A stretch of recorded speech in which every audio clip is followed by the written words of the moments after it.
Welcome back to Uncommon Analysis. If it's your first time here, thanks for stopping by. If you like this sort of content, like, subscribe, share, tell your friends.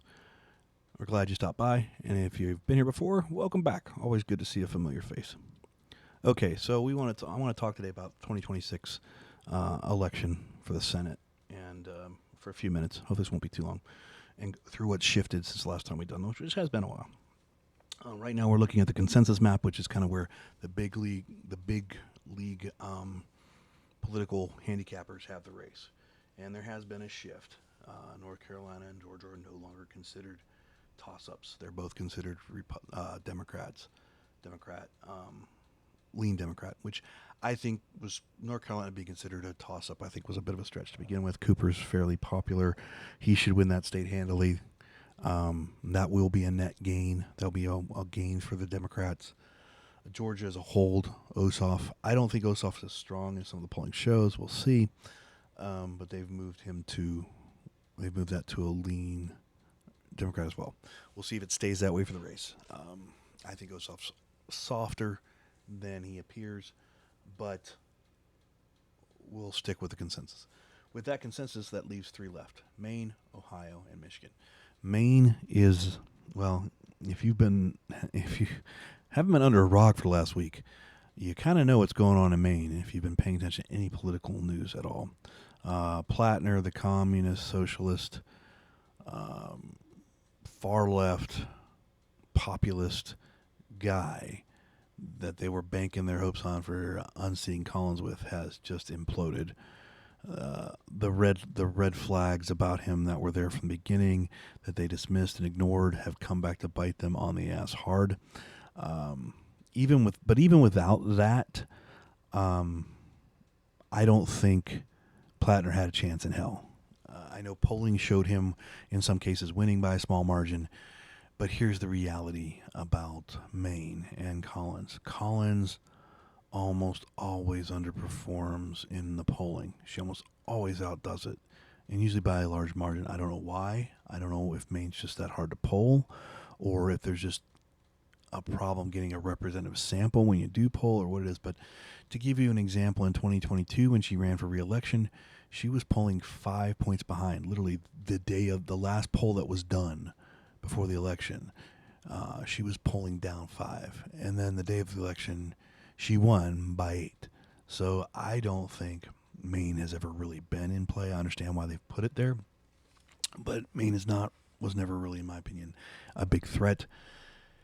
And given the actions and things of the past week, where the douche canoe that is Plattner's past, which was well known, this guy's had red flags galore from day one. You know, the SS tattoo, a history of violence and anger management type issues and misogynist issues, and now being accused fully of rape and other things by other women. I think he's pretty much DOA. I think any chance that they had of even pretending this was a race is over. But he's still technically a candidate. And if he doesn't withdraw as the candidate by next Monday, the 13th at 5 p.m., the Democrats are stuck with him on the ballot until November. They cannot remove him from the ballot. If he withdraws before then, and I guarantee you they're trying their best to pressure him to withdraw, then they can name someone else. I forget what the deadline is, but if he withdraws before next Monday at 5 p.m., there is a period of time, a week or two, where the Democratic Party can name someone else to be the nominee. But I don't think it matters at this point. I think the damage is done. I think Collins is probably going to be safe. So I'm going to put that as a Republican hold. That brings us to Ohio. Now, Ohio, I know there's polls showing Brown up and other ones showing Houston up. I don't think it's as tight as it's appearing. I don't think now that it's getting down to one-on-one, it's going to remain that way. When it's a head-to-head competition, I think Houston's going to win this. I think it's going to be closer than it should be, but not because of anything Houston did or that Brown did. I think it's going to be closer than it should be because Republican primary voters in Ohio, unfortunately, picked a dog as their governorial candidate. Ramaswamy is a fraud. He's a fake. He is just everything you don't want to be. And there he is. So I think Ohio, Houston's going to win. But because Ramaswamy is so bad and such a bad candidate, he's going to drag down. Republicans are struggle across Ohio. They're going to lose races they should win. There's going to be purple districts where they should be able to win it, but they're going to end up losing because of who's at the top of the ticket. So I think it'll be fine. I think Houston will win, but it will be closer than it should be, but not because of anything Houston or Brown does, but because it's just this total dung heap as a candidate for governor for the Republicans, and I think it's just going to bog everything down. So we're going to say Ohio to Houston stays Republican hold. Leaves Michigan. Michigan is a Democrat retiring and an open seat. We'll look at the numbers right now. As you can see, it's 52-47 right now. So even if the Democrats win this, Republicans are still up 4 because it's a hold for them. But I'm not sure it's going to remain a hold because their leading candidate is one of these DSA guys named Syed.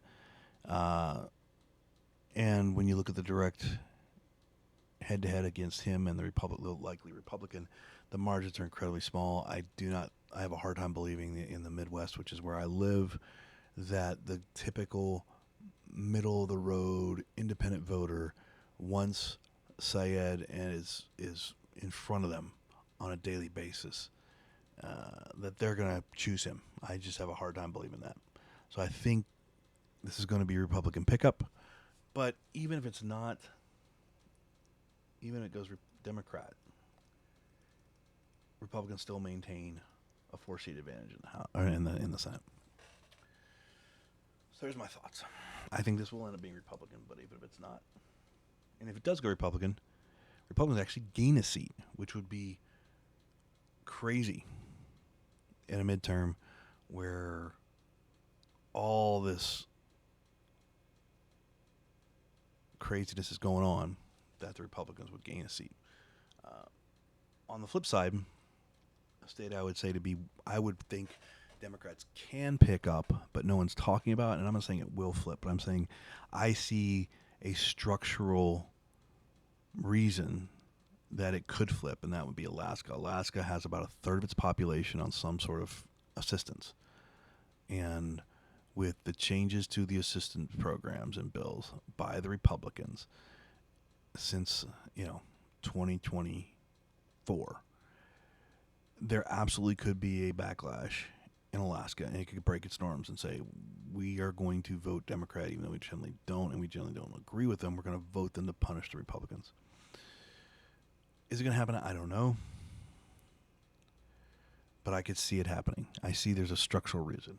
Because when you got 1 out of every 3 people on some sort of assistance, not only are those people going to be directly affected by it, but you're going to have other people witnessing it and being indirectly affected by those changes. So I can certainly see Alaska might be a place where a surprise could happen. I'm not saying it's going to happen, but it is one of those states I'm going to be looking at election night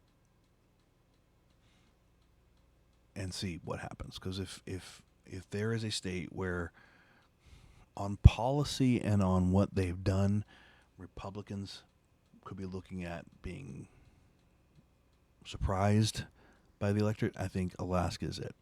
But even if Alaska were to flip again, it's still not enough. They've got to gain 4 seats. They got to gain 5 seats. Sorry. I'm sorry, not 5. They've got to get to 51. They can't get to 50. 50-50 split. J.D. Vance is the tiebreaker. Republicans remain in control. They have to get to 51. So they have to get to 51 seats.